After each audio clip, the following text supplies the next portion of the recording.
नमस्कार दोस्तों, स्वागत है आप सभी का एक और दिलचस्प कहानी में। मुझे उम्मीद है कि यह कहानी आपको जरूर पसंद आएगी। मेरा नाम दिव्या है, मेरी उम्र 24 साल है और मैं लखनऊ की रहने वाली हूँ। इस दुनिया में मेरा कोई नहीं है, न माता पिता, न भाई बहन।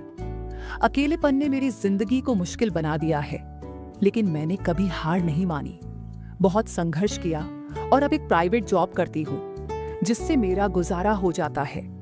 लेकिन ये नौकरी बस जरूरतें पूरी करने के लिए है, दिल को सुकून नहीं देती। अकेलापन मुझे हर दिन परेशान करता है, इसलिए जब भी मौका मिलता है मैं घूमने निकल जाती हूँ। भीड़ भाड़ वाली जिंदगी से दूर किसी नई जगह पर जाकर खुद को थोड़ा सुकून देने की कोशिश करती हूँ। पिछले कुछ दिनों से मन बहुत ज्यादा भारी लग रहा था, इसीलिए मैंने फैसला किया कि मुझे कुछ दिनों के लिए कहीं बाहर जाना चाहिए। मनाली का ख्याल आया, जहां की वादियों में मैं खुद को खो सकती थी। बिना ज्यादा सोचे समझे मैंने अपना कुछ सामान पैक किया और रेलवे स्टेशन पहुंच गई। स्टेशन पर भारी भीड़ थी, लेकिन मैंने जैसे तैसे टिकट लिया और ट्रेन में अपनी सीट पर जाकर बैठ गई। मेरे चारों तरफ तरह तरह के लोग थे, कुछ आंटियां, कुछ अधेड़ उम्र के आदमी और कुछ लड़के। मेरी सीट पर पहले से 2 लड़के बैठे थे, जिनमें से एक तो सामान्य लग रहा था, लेकिन दूसरा कुछ ज्यादा ही बदमाश किस्म का दिख रहा था। हालांकि उसने कोई गलत हरकत नहीं की थी, इसलिए सिर्फ शक करने से कोई फायदा नहीं था। दिन में सफर ठीक ठाक चल रहा था, लोग आते जाते रहे, गाड़ी रुकती चलती रही। लेकिन जैसे ही रात हुई, माहौल थोड़ा डरावना सा लगने लगा।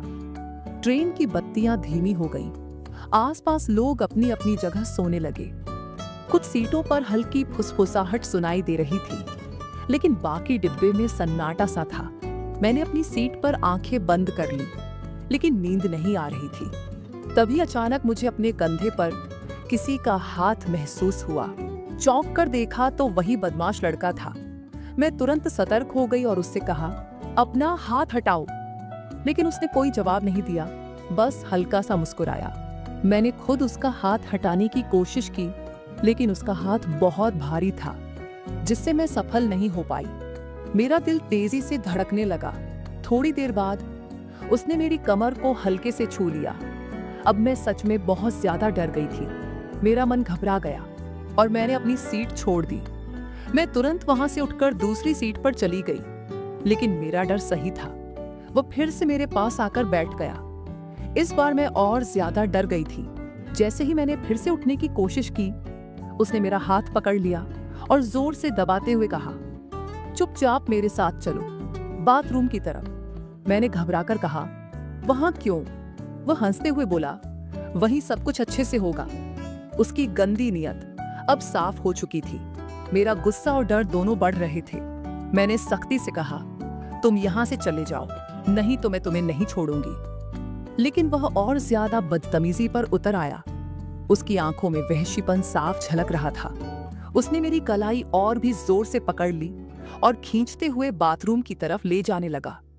मेरे अंदर का डर और गुस्सा दोनों चरम पर थे, लेकिन मैं कुछ कर नहीं पा रही थी। ट्रेन की तेज रफ्तार में मेरी आवाज ज्यादा लोगों तक नहीं पहुंच पा रही थी और मैं खुद को असहाय महसूस कर रही थी। इसी बीच अचानक पीछे से एक भारी आवाज आई, यहाँ क्या चल रहा है? हम दोनों चौंक गए। मैंने घबराकर पीछे देखा। एक कड़क चेहरा, मजबूत शरीर और वर्दी में खड़ा एक आर्मी ऑफिसर था। उसकी आवाज में इतनी गंभीरता थी कि लड़का तुरंत ठिठक गया। मैंने कांपते हुए पूरी बात उस ऑफिसर को बता दी। उन्होंने गुस्से से उस लड़के की तरफ देखा और कड़क आवाज में कहा, तुझे शर्म नहीं आती? एक लड़की के साथ ऐसा बर्ताव कर रहे हो? तुझे पता भी है कि औरतों की इज्जत कैसे की जाती है? लड़का अब डर चुका था, लेकिन ऑफिसर ने उसे और भी कड़े शब्दों में फटकारा, अगर दोबारा इसके आसपास भी दिखा तो तेरा ऐसा हाल करूंगा कि सोच भी नहीं सकता। इतना सुनते ही वह लड़का डर कर भाग गया और अगले स्टेशन पर ट्रेन से उतर गया।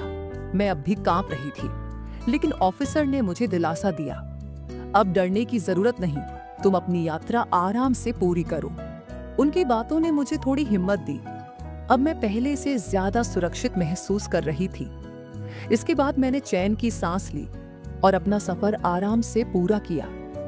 ट्रेन की खिड़की से बाहर देखते हुए मैंने सोचा, इस दुनिया में बुरे लोग जरूर हैं, लेकिन अच्छे लोग भी कम नहीं हैं। तो दोस्तों, यह थी मेरी कहानी।